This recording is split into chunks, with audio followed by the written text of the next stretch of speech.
না না, মোর প্রশ্নের উত্তর চাই। আমিও জানতে চাই যে কি অপরাধে কাজলকে তুমি তোমার জীবন থেকে পরিহার করলে নীল?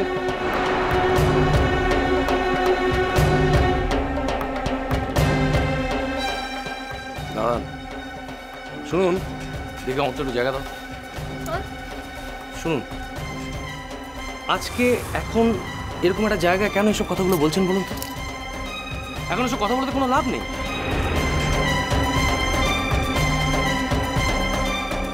তাছাড়া ওদের দুজনে তো ডিভোর্স হয়ে গেছে, এখন এসব কথাগুলো কেন বলছেন? আজকে আমার ছেলের বিয়ের দিন, এরকম একটা শুভ অনুষ্ঠানে এসে আপনারা অনুষ্ঠানটার বিঘ্ন ঘটাচ্ছেন কেন? শুভবাবু বলেন, আমি কথা বলুন। এদেশে আইন শুধু আপনার হাতেই নেই। আপনি যে উকিল হতে পারেন, কিন্তু আমাদের হাতে হাজার একটা ব্যারিস্টার আছে। আপনি জীবনও তার ধারে কাছে পৌঁছতে পারবেন না।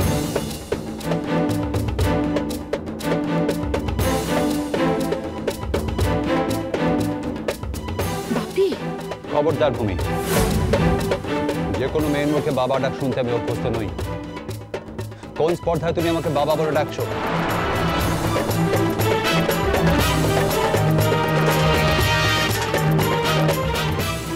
এবার তোমার বিয়ে করার স্বাদ বুঝে গেছে তো আরশি?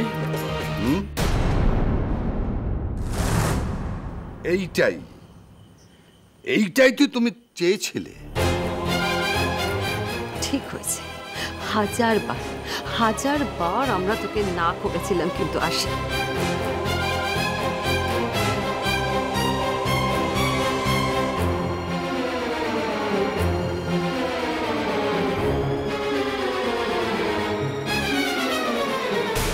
দেখুন দাদা, আপনাদের সবাইকেই বলছি, একটা কাগজে, সাদা কাগজে গড়তে মনের মতো কিছু লিখিয়ে নিলেই তো আর ডিভোর্স হয় না। নীল, বিয়েটা যেমিতি প্রথামাফিক হয়েছিলি, ডিভোর্সটাও সেমিতি প্রথামাফিক হতে হবে তো।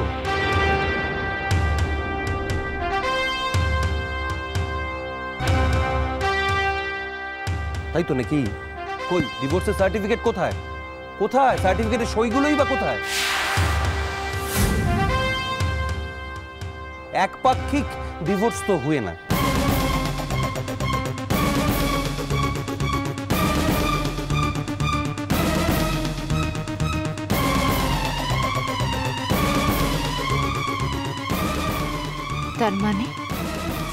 তার মানে তুমি তোমার শ্বশুর বাড়ির লোকেদের জিজ্ঞেস করে দেখো, জিজ্ঞেস করো। কাজল আইনের মারপ্যাচ জানে না বলে আমিও জানিবিনি তা তো নয়।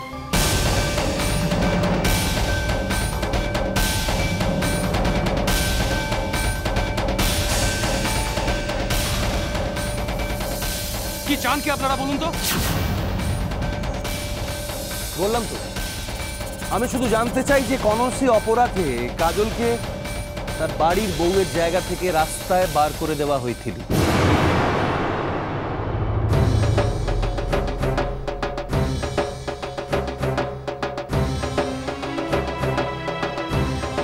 আরে সে তো মশাই আপনার জন্যে। যেখানে বাবা হয়ে আপনি নিজের মেয়েকে স্বীকার করেননি, সেখানে আমরা তাকে ছেলের বউ হিসাবে স্বীকার করবো কি করে? কি করে স্বীকার করবো আমরা?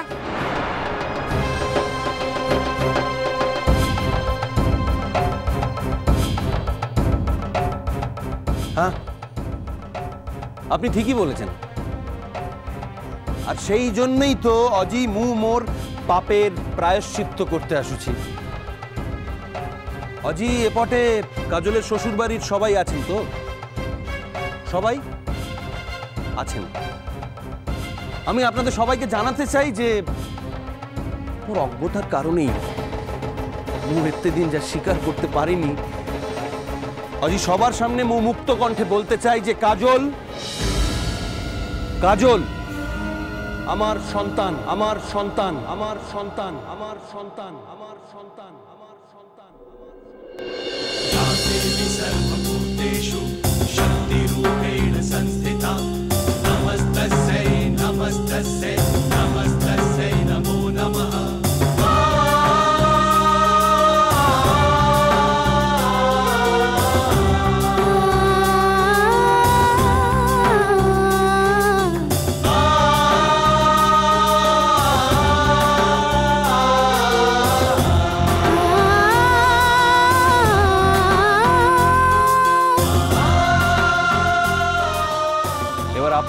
আপনাদের পাপের প্রায়শ্চিত্ত করুন।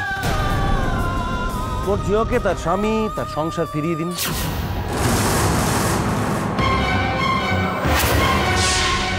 বাবা, বাবা কোথায় এখন? কোথায় মা সোনা জেঠি কোথায়? কোথায় বড় বৌদি কোথায়? কই কই কই আর ভাইপোটা কোথায়? কই রে লাল, তোরা কোথায়? তোরা আমার ছোট ভাই কোথায়? যারা এতদিন ওরা গলা ফাটিয়েছিল তারা কোথায় এখন?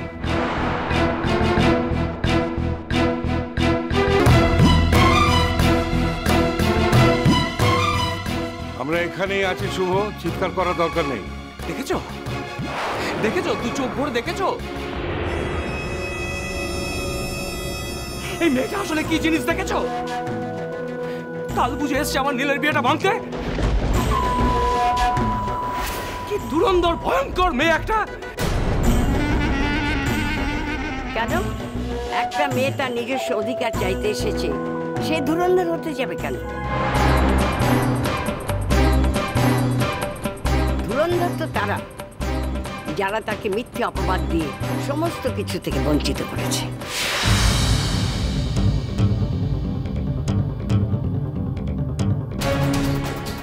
সোনা জেঠি, শুনুন শুভঙ্কর বসু মল্লিক, গোটে দিন মো আপনো বাড়িতে আপনো ছেলের ইচ্ছায় বউ হয়ে এসেছিলাম, এ কথা ঠিক, কিন্তু মো যেদিন সেই বাড়ি থেকে বেরিয়ে এসেছিলাম সেদিনই জানতাম আও কোনসি দিন মু সেই বাড়িতে ফিরে যাব না। আপনো ছেলে কিন্তু কম চেষ্টা করেনি মতে ফেরানোর। জিজ্ঞেস করে দেখুন না, সামনেই তো আছে।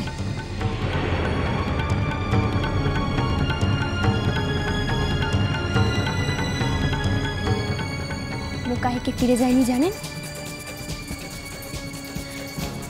এক জীবনে মানুষ যখন মহাসমুদ্রে স্নান করার সুযোগ পায় তখন সে কি সেই জীবনে আর কেঁপে ভি ডোবায় বা পানা পুকুরে নেমে স্নান করতে চাইবে?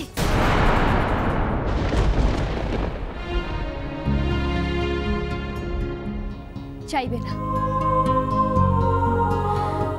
আজই মোর জীবনটা মহাসমুদ্রে এসে মিলেছে, যে পটে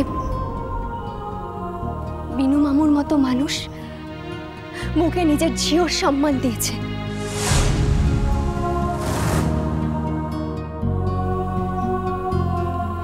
যে পটে সূর্য পানিগ্রাহীর মতো মানুষ ওর শিক্ষাগুরু হতে রাজি হয়েছে। আও কি চাই মোর এক জীবনে?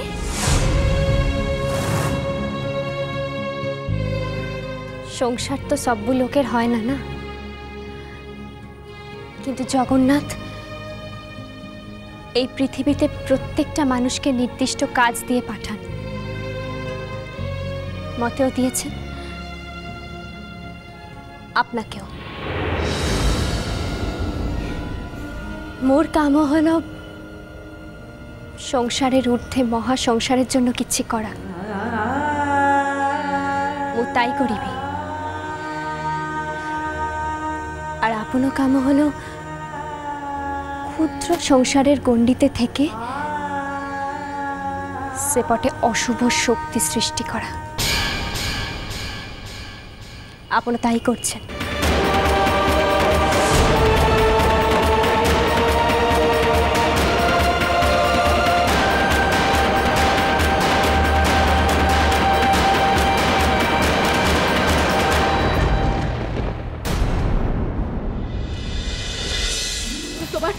তোমার একটা কথার উপর আমার বাকি জীবনের সিদ্ধান্ত নির্ভর করছে, কারণ এরপর তার বেঁচে থাকার কোনো মানে হয় না, তাই না? ছেড়ে দাও আমাকে, ছেড়ে দাও তুমি। আমার কাছে এসো, আমার কথাটা শোনো।